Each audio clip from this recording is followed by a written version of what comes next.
Hello, everyone, and welcome to the 5 Tips and Tricks for Careers in Athletics. I am your host, Dr. Maury Mosovitz, with my favorite co-host, Jen Albanese. Hey, Jen. Hello, Maury. How are you today? Good. It's very interesting that you're throwing in that what I think is trying to be a British accent. I don't know if it's not terrible. Really good at all. It's just absolutely terrible. It must be like that. Strong suit. You mean accents aren't like what you go around doing all the time? We already talked about my special talent. Yeah, we know that accents, it's not okay? accents. So it's interesting that you're going the route of British, because I feel like I've been inundated by Harry Potter today. My wife had wands out in our house and they were watching it. What's wrong with that? There's nothing better than Harry Potter. It has overtaken the Mosovitz household. Wait, you had wands out? Why'd you have wands? Like because she's doing stuff in class, and then also our children has got into it. So I walk in and there's it's like, why are there magic wands all over my house right now? That's amazing. It's very interesting. I laugh though, because you and I have a funny backstory to Harry Potter, because we have a funny backstory about everything. But especially. But you didn't read the books, right? No, I did not read the books. So I read all the books before they came out on movies, because that's how old I am. And so I'm old, but I didn't read the books either. I know. Okay. I really liked the books, and I was not a reader as a child. They were one of the only things I liked. But we were watching, what was it, the last movie, right? So it was I kind of jumped on the Harry Potter train a little bit later than most people.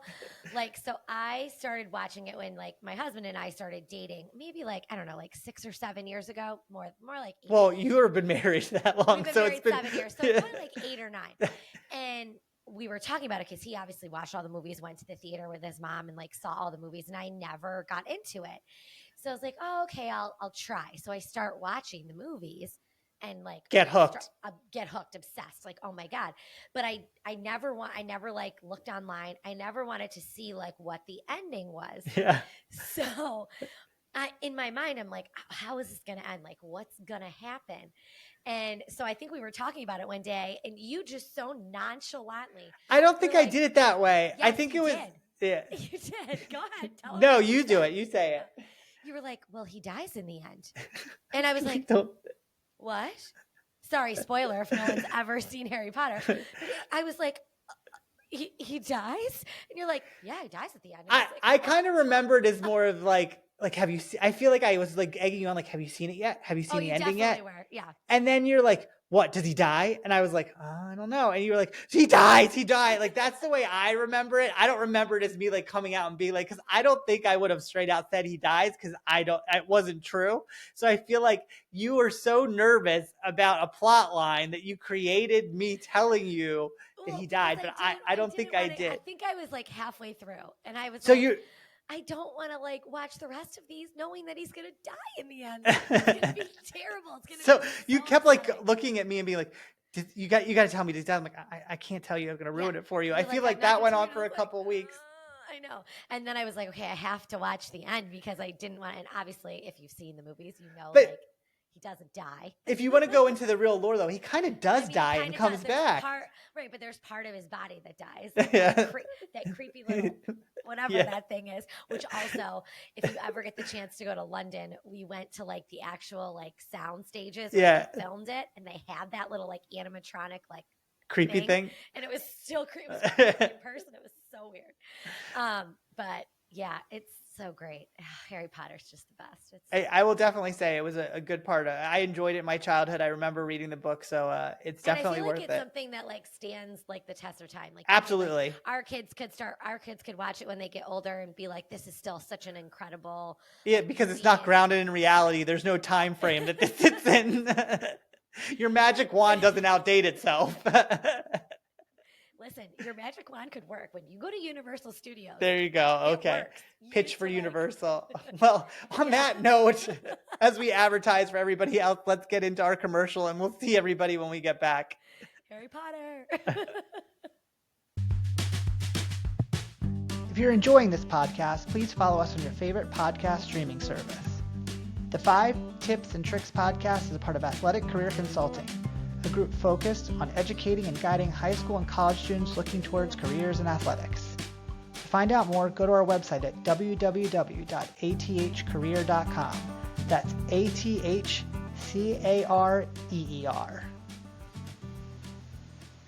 Welcome back. And we have a great guest today. Maury, let's do an introduction. Very exciting. Today's podcast guest has a bachelor's and master's degree in architecture from Tulane University and studied at the Architectural Association in London. He made a name for himself through developing a reputation in programming, planning, and design of sports, recreation, and student life facilities throughout the Northeast. In 2004, he founded Sgarzi Associates, which was later acquired in 2011 by worldwide architecture firm Sasaki. Upon joining Sasaki, he became a senior principal overseeing Sasaki's sports and recreation division. During his time at Sasaki, he has worked on multiple master plans, including Cal Berkeley, University of Texas, and Syracuse, as well as construction projects, including Boston College Hoag Pavilion, RPI's Houston Fieldhouse Multipurpose Arena, and Loyola, Maryland's Ridley Athletic Complex. Happy to welcome to the podcast, Chris Sgarzi. Welcome, Chris. Hi, Thank Chris. you. Glad to be here. Thank you for doing this. We're really excited to have you. Sure, it's a great idea what you have here. I'm looking forward to looking at some of your other podcasts that you've done. Yeah, it'll be interesting. We've got to have a lot of interesting people. So a lot of people might not think necessarily of athletics and think about architecture, but you really have thrived in the world of combining those two. What do you think? How did you decide that that's something you wanted to get into? Athletics was always a part of my life. My father was actually a Division I football official. And so I went to a lot of campuses when I was younger. I went to an Orange Bowl. Wow. And so athletics was always something I was interested in. But then when I became an architect, at first I didn't put the two together, but eventually I realized that there is sort of a niche area of sport design. And so combining things of my interest was really a home run for me. Yeah, I think so many people don't realize the variety of things that relate to sports and architecture. I've learned by working with people like you and other people, it's such a big part of the world of sports, like how it affects what you do on a day-to-day basis, how it allows you to operate. I don't think people always realize all the detail that goes into what people like you do. Absolutely. Yeah, it's and you hear more. I mean, we're always hearing about that sort of arms race and the importance of facilities, the amount of money that goes into it. So it is important that you get it right and that you understand your audience and who it's for. Yeah. Well, let's get started. First tip. I was thinking about this idea of tips, and it's probably a little different in my industry. But one thing that, and I touched upon this a little bit already, is that one thing I appreciate about doing design and sport is the passion that people that are in athletics like yourselves have for what they do. And so I think you really need to capture when you're designing something the differentiators of each campus and why people are there and what their passion is for their program. So when you're trying to develop a facility for whatever campus it is, whether it's Division I or Division III, I always try to find what is special about that place. And those become the differentiators because you're not going to try to out facility everyone else. Like you're not going to out facility, say, Alabama or Clemson or Texas, but you can take advantage of what is special about your campus and the culture at your campus. So I think, for me, that's something that attracts me to the profession and attracts me to wanting to go to different campuses and learn those differences. So you're not really excited if someone looks and goes, that's a building that Chris did, because you don't want every building to be a cookie cutter. Well, I did that. For you, it's about capturing the culture. That's absolutely right. I think a building should look like it belongs where it is. Yeah. And so that is a lot about capturing the essence of that campus. Doesn't mean it has to look old if the buildings are old, but it just has to work. Right. It has to be unique to stand out so that that it's a part of that community too. I love that you said that you want to find the passion and what's special about the place, because you don't think about that when you think about building a building. It's got to be the biggest building, it's got to be the most high tech building, it's got to be the most impressive, so you're impressing all of these people. But to capture the special and the passion and the uniqueness of a place is really important, because that makes it feel like it's a part of the community. So that's really cool. There's nothing better than the ribbon cutting day. Yeah. And when the student athletes see it for the first time, and the look on their faces, and I think whenever you can deliver a project and do so by exceeding the expectations, that's a win. Everybody's focusing on what's in it and getting it right and making sure it functions properly. But if the design can elevate to another level and people get in there and they're like, oh wow, this is fantastic, that's a game changer. Do you think that campuses that focus where they have kind of a more strict idea of what happens with their campus, like, and not anything against it, but I think about like Yeah. Notre Dame, very Absolutely. much like this is the way that they do it. These are the materials they use. Yeah. Do you think that that's a positive or a negative for a campus? Well, I do like having some restriction or some guidelines to work from. But it's interesting you should bring up Notre Dame, because I just finished a project at Boston College. Yeah. And, it's very similar. And you look at their Right. science building and even their rec center that they recently did, and they look fairly similar, even though they're very different building types. But we just finished the basketball practice facility there as an addition to Conti Forum, and it's all glass. Right. Wow. It's really unlike anything else on the campus, but people now love it. Right. And so it's unique, and it's at an entrance to the arena, so it brings a different kind of excitement when there's an event. So I think it works, and I think they like it, but it's not what was expected in the beginning. Yeah. No, that's awesome. That's very cool. This has been super interesting. So let's hit number 2. Okay. So my second thought is really about knowing your target audience. And a lot of the improvements you're seeing on campuses and athletics are about recruiting. I mean, Yeah. let's face it, you have to be attractive to the student athlete, because it's super competitive. So it's important to know your audience. When they show up on campus or recruit, a lot of times they may only be 16 years old, as you know, right? Right. And they're with their parents usually, Right. right? So what are they looking for? So each person that is looking at the facility is looking for something a little different. The parent is essentially looking for, is my child going to be taken care of and going to be able to grow here, and have a successful outcome in the end.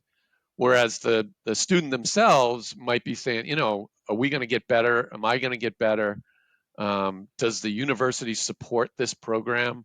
Am I going to feel like I'm getting the support of the university?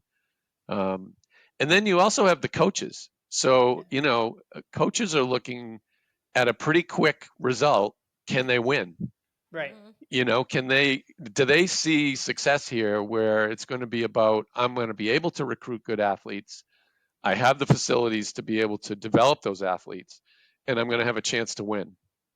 So, I think it's important to look at all those perspectives, and realize that the recruiting starts now with that 16-year-old, but what's happening today is you're re-recruiting your athlete. You're trying to retain your athletes now, right, and every not have year. them leave. Yeah, Right. So year. there's a lot of different constituents to consider, and so it's important to understand those different perspectives.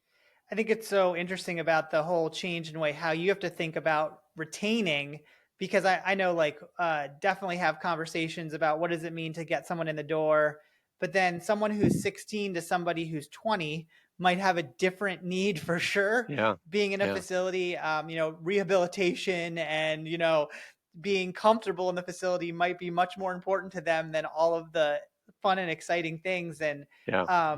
I know that dialogue has changed a lot.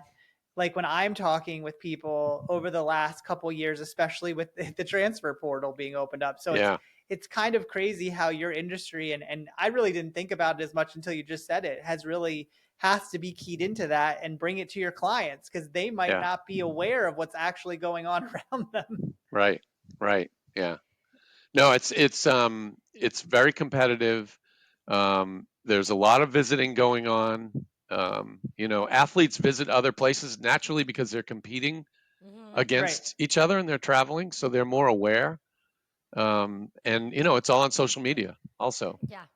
And I think it's always interesting that we have the conversation about, like, well, what were our donors like? And there's always these, like, I think, kind of recognition pieces that, everyone wants to make sure that people are comfortable with. But I find fascinating that the recruiting pieces end up being what draw the donors the most, and no one ever, like, realizes it, but they're the ones that end up Yeah. being almost as fascinated or more fascinated with the kids, the people that are contributing. Like, those are the things they talk to me about more than, like, the health and wellness pieces, or they Yeah. love the Yeah. kind of fun, exciting pieces that, we usually think is more geared towards the recruit. And then all of a sudden you have this crazy, experience, and you had a gentleman that's a CEO of this big company, and he's in there doing it. So, I think of the slide at Clemson where they always show that on TV, where they like the student athletes go down the yeah. slide, and I'm like you're right, that the donors rather go down the slide than go walk through the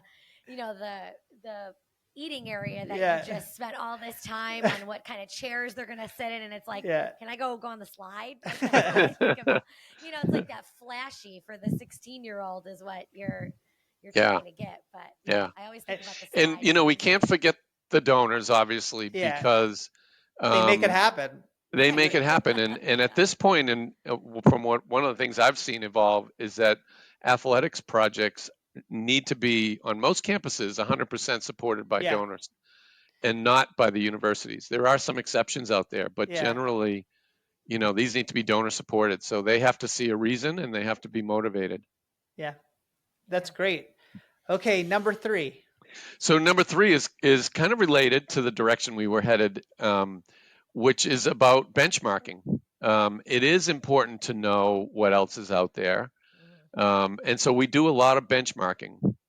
We look at the competitors when we start with a university or college. We ask them who are their competitors. I mean, the conference competitors, Yeah. but they're recruiting against perhaps universities that are not in their conference, because of the student profile or the geography or Yep. some other reason. So it's important to understand what else is out there. So we do a pretty detailed exercise of benchmark comparisons, because again, the coaches and student athletes might know these places, and the story might need to be convinced to an administrator. Right. And so you might have to be explaining the justification for this need. Why do we need another basketball practice gym? Well, Right. look at everyone has this. Mhm. you know, we have to have it. They need to use it 24 hours a day. What is it ever a situation of, like, in design where it's something that's solely different for the culture of that organization, and the benchmarking kind of goes against, and not against it, but how you have to look at the benchmark says, that's not really the way that this organization works, so we might Yeah. need to do, and that's different from saying, okay, we need a Yeah. practice facility when you do planning. But when you're in the actual design of a building, how do you separate out trying to follow your peers compared to create your own way that works for that organization? Yeah, no, that's a great question. I think benchmarking is just another data point, Yeah. and it's how you use it and what it tells you. Because everybody doesn't have the same practice gym. Right. They're different configurations, but they give you ideas. And so I think they're used in some cases just to justify the idea. Right. In other cases to look at options for layouts and how they're designed, and what's next to them and the relationships to other spaces and where they are on campus. But in the end, it goes back to the point I was making earlier that the solution has to be for that university and Yeah. that particular department and that Mhm. particular program. Yeah, because we've been in meetings where people talk about and say, hey, well, they have this here and this is the way they do it here, and it keeps coming back and back, and then you have to kind of work through that. Well, it's great that it's there, but does that fit for us? and does that Right. fit for what we're trying to accomplish? And, maybe there's another way to accomplish that same goal, Yeah. that works within what we've got going on. And I think that's one of the bigger challenges is to, how do you make it work for you? And like, how Yeah. do you look at what other people are doing, understand why it's making them successful, but then pulling those things out to say, okay, that this is how it's going to work here, has got to be one of the bigger challenges. Yeah. The Boston College example, I don't mean to harp on that one, No, but it's good. it's current. Yeah. And it's interesting because they started out saying we have to have 2 gyms, Yeah. one for men and one for women, and we want, a whole new building. And we looked for sites, and there really weren't great sites, and the Yeah, cost was getting pretty high. That's a Yeah, huge challenge for them. They don't have a lot of land. exactly. In the end, what they did was they said, okay, they were sharing a gym with volleyball. Yeah. So they took volleyball out. They made it dedicated to men's and women's basketball. So they took the bleachers out and just made it a complete transformation and added other things. And in the end, what they really liked about it was that it was in the core of the campus and it was attached to their arena. Yeah. So the location was ideal. Yeah. By opening it up with glass, now you've transformed it completely. Yep. And I met with the women's basketball coach just a couple weeks ago, and I said, "How's it going?" And she said, "You cannot enter this gym without smiling." Yeah. Because the daylight that That's comes awesome. rushing in and the Yeah. views are so special, and you're right in the middle of campus. Now, you wouldn't have gotten that if the building were off more remote. Yeah. And so, there's a compromise here or there, but in the end, they think they nailed it. And being in a cold climate that can often be a little overcast, to have buildings that bring in sunlight in the middle of Yeah. winter when you're in the heat of your season is not the worst thing to have. Yeah, we Yeah. know all about that. You know all about that, yeah. Not I the can worst thing contribute to have. there. That's for sure something we face. So Having some glass and bringing in some sunlight is not the worst thing that could happen. Yeah. no. 'Cause I even was if it's- concerned in the beginning that it was going to be too much glass Yeah. and that it was going to feel very different than the arena that they play in. Yeah. But it's not at all the problem. I mean, they love the transparency. They're not worried about the depth perception or anything that the glass does Yeah. behind the backboard. We can protect against the sun, so Right. there's no solar gain. But so yeah, I think it's the quality of the space that is the differentiator. Yeah. That's so great. That's awesome. Awesome. Yeah. Okay. Tip number 4.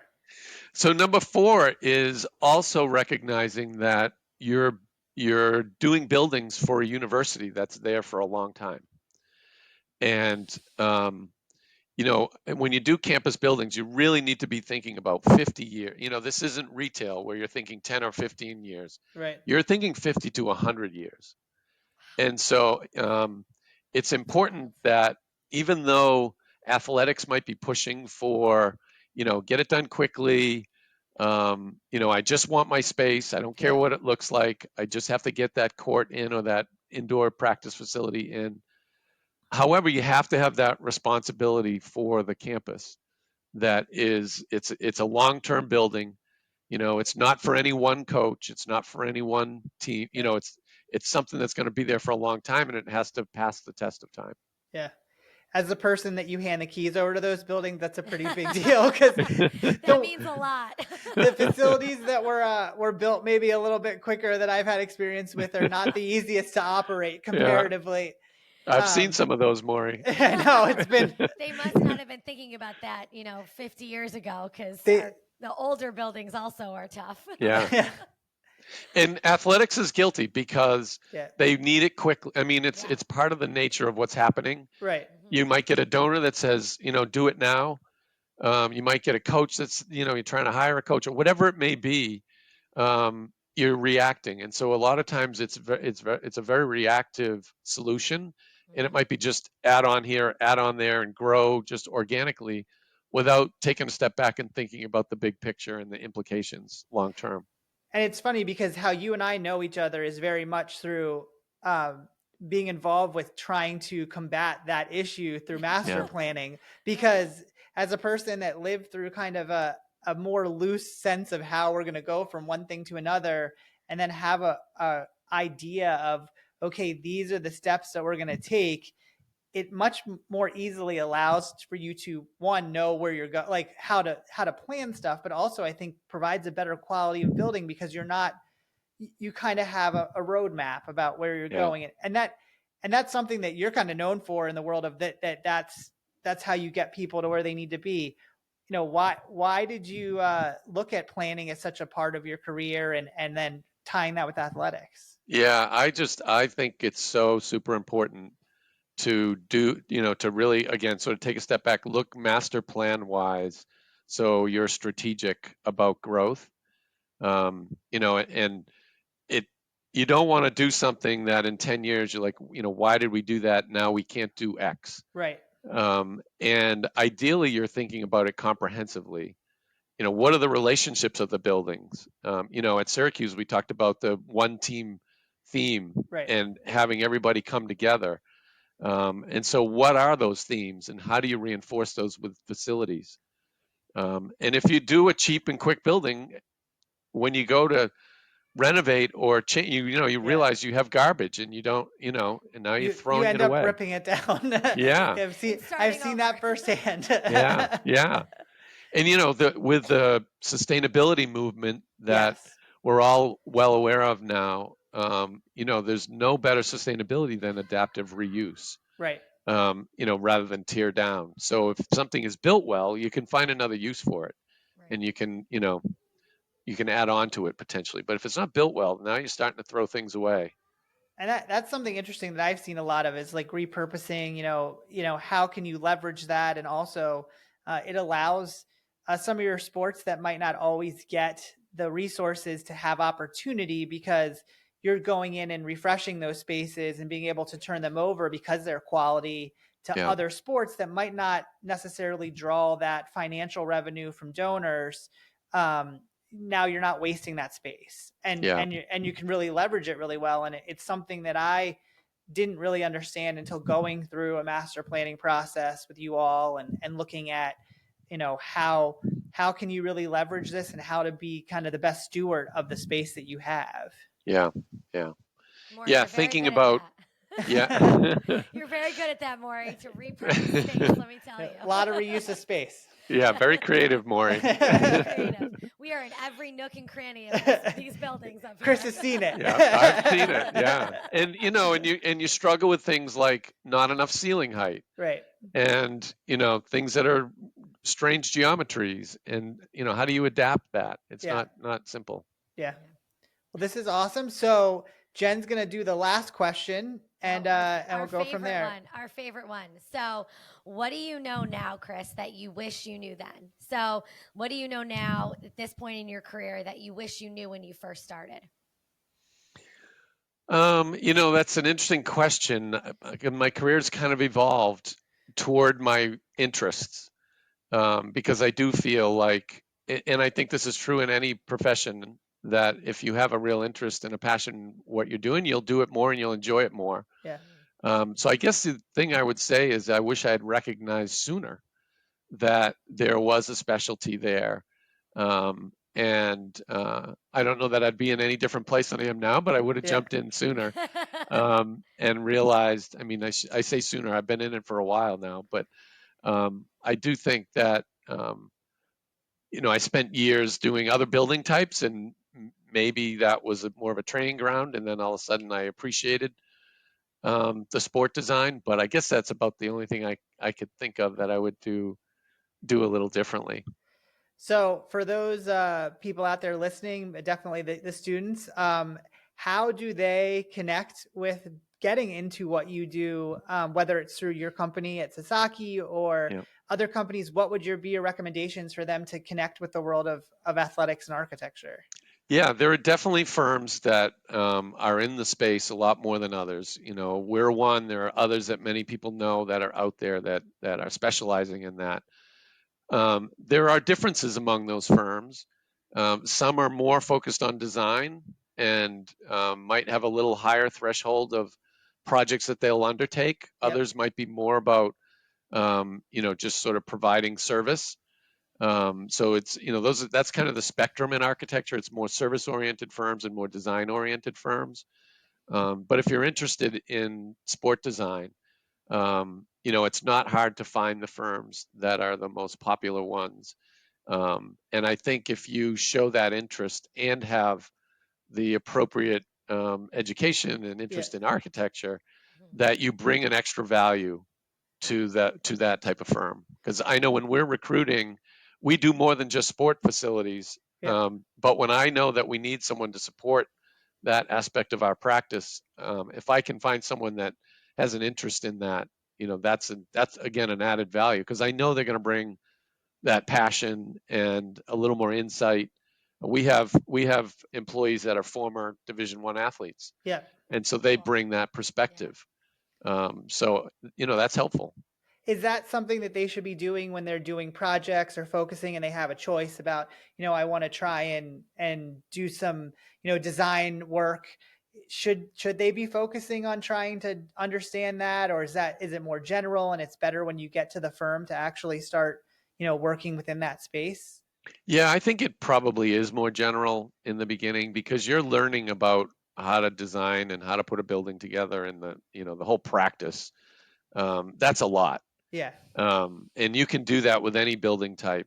My career started, I was doing a lot of public schools, Yeah. and it was a really good training ground because public construction is pretty rigorous. Right. And so, you learn how buildings go together, and you learn about the bidding process, and how that all happens, and contractually and so forth. So, I do think it's a lot about learning the profession and then applying, your sort of interest level to it. Well, that's awesome. Well, That's cool. Chris, thank you so much for your time. It was awesome to hear your perspective and to learn about something that really connects to the world of athletics. And definitely we'll keep following all the projects that you're doing. It's exciting to see the different things that come out. And we will hopefully see everybody on the next podcast. Please check us out on AthPod and Ath Career Pod. And we will see you next time. Bye, guys. Thank you. Thanks, guys. Bye. Bye. If you like the 5 Tips and Tricks podcast, make sure to subscribe on your favorite podcast platform. You can rate and review us, including questions that may be answered on future episodes.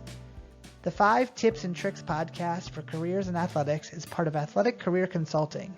Check us out at www.athcareer.com. Don't forget to follow and like us on your top social media platforms.